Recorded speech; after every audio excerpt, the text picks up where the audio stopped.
우리가 믿고 바랄 것은 우리 스스로의 힘밖에 없다. 도산 안청호는 조선이 힘이 없어 일본군과 청군이 우리 땅에 들어와 싸우는 모습을 보고 탄식했고, 이후 일본에게 빼앗긴 나라를 되찾겠다며 독립운동에 투신해 이렇게 말했습니다. 나는 밥을 먹어도 대한의 독립을 위해, 잠을 자도 대한의 독립을 위해서다. 이렇게 도산 안창호와 많은 독립투사들의 생명으로 우리는 독립을 맞이하게 되었습니다. 오는 8월 15일 광복절은 일본으로부터 주권을 회복한 지 76주년이 되는 날입니다. 이에 맞춰 지난 13일 도산 안창호 이름을 딴 잠수함이 공개되었습니다. 국내 독자 기술로 개발된 해군의 첫 3000톤급 잠수함 도산 안창호함이 첫 임무 수행에 들어간 것입니다. 도산 안창호함은 국내 405개의 연구기관과 기업이 기획, 설계, 건조에 참여하여 핵심 장비인 전투, 소나, 추진체계 등 고도의 기술이 필요한 30여 개의 국내 기술을 연구 개발한 세계 최정상급 국산 신형 디젤 잠수함입니다. 여기에 잠수함 발사 탄도미사일 SABM을 장착하고 세계에서 두 번째로 공기부려 추진체계인 AIP를 탑재해 수중 작전 기간을 3주 이상으로 늘려 세계 최장기 자망 성능을 입증했습니다. 해군은 도산 안창호함은 강한 해군력의 상징이자 핵심 축이며 바다를 향한 우리 꿈과 비전을 밝힐 전략 자산이라고 했습니다. 이 때문에 지금 도산 안창호함은 21세기 거북선의 부활이라고 불리고 있습니다. 해군은 도산 안창호함의 동영상을 만들어서 전세계에 공개하며 그 유용을 자랑했습니다. 그러자 일본에서는 발끈하고 나섰습니다. 일본 네티즌들은 왜 한국의 잠수함의 이름이 항일 인문이냐고 또다시 따져 물었고, 대부분 한국의 잠수함의 성능을 깎아내리는 태도를 보였습니다. 하지만 한국 잠수함의 심상치 않은 성능에 이렇게 긴장하기도 했습니다. 3000톤급에서 미사일 발사관을 6개나 탑재한다고 하니 신뢰 환경은 열악하겠군. 한국의 주적은 북조선인데 지상 미사일로도 충분하잖아. 아, 도쿄를 침몰시킬 생각이구나. 이런 반응을 보이면서 한 어이없는 댓글이 눈에 띄었습니다. 도구로 돌아가기 전 시험 중에 두동강 나서 침몰할 것이다. 이 댓글에 국내 네티즌들은 비웃었습니다. 일본은 지난해부터 전 세계에서 연이어 선박사고를 일으키며 눈총을 받고 있는데, 지난 10일 일본 해역에서 파나마 선적 화물선 크림슨 폴라리스호가 또다시 강풍으로 자초되어 두동강이 났습니다. 역시나 이 선박은 일본에서 만든 선박이었습니다.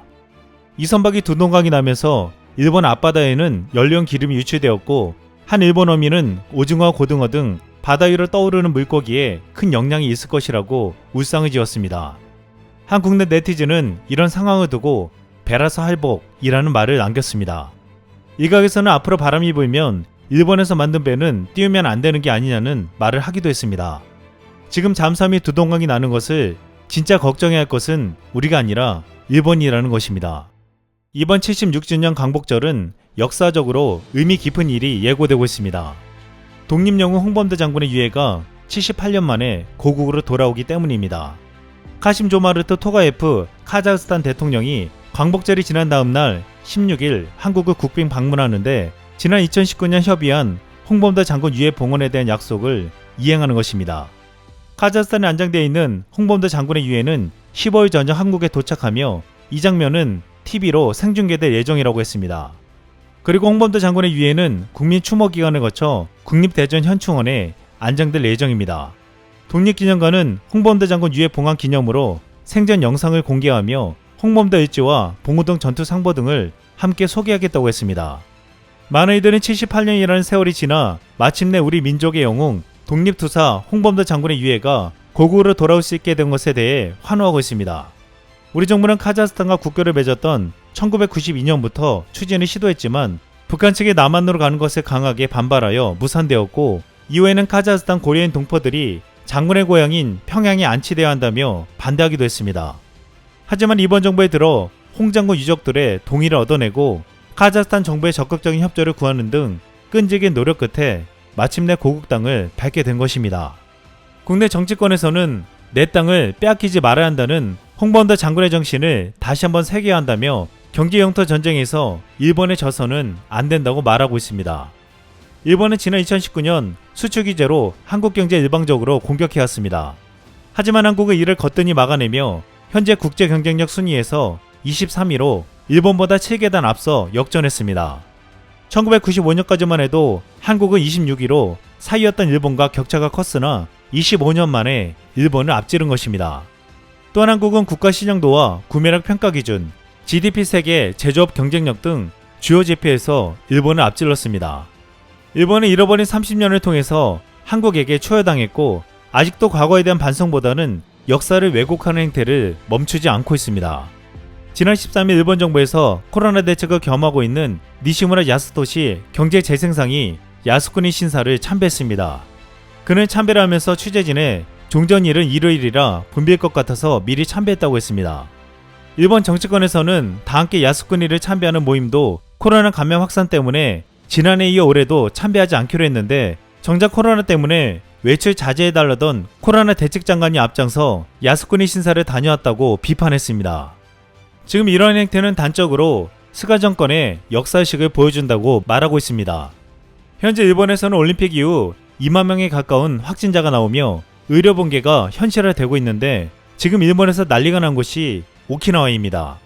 오키나와는 최근 일주일간 감염 비율이 인구 10만 명당 256명으로 사상 최고치를 기록하고 있습니다.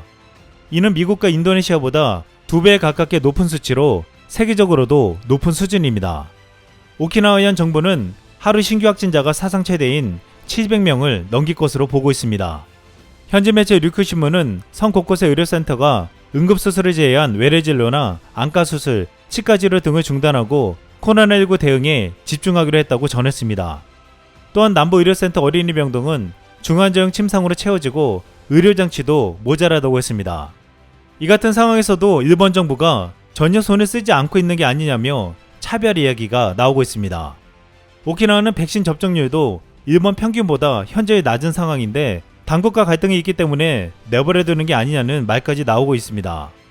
이에 국내 네티즌들은 오키나와는 전혀 다른 민족이니 일본 내에서 차별이 심하다며 사실상 아직도 일본의 식민지 땅이기에 독립을 해야 하는 곳이라고 지적했습니다. 실제로 과거 오키나와의 류큐 왕국은 한반도와 교류가 좋았고 일본이랑은 원수지간이었습니다. 학계 일각에서는 홍길동이 실존 인물이며 홍길동이 찾아간 율도국은 류큐라고 주장하고 있고 어떤 연구에 따르면 고려의 몽골 항쟁의 주역이었던 삼별초가 제주도에서 쫓겨 오키나와라가 류큐 왕국을 세운 기초를 다졌다는 말도 있습니다. 이 때문에 국내 한 네티즌은 이번 기회에 일본에서 독립하고 우리나라에 편입되면 얼마나 좋을까요? 라고 말하기도 했습니다.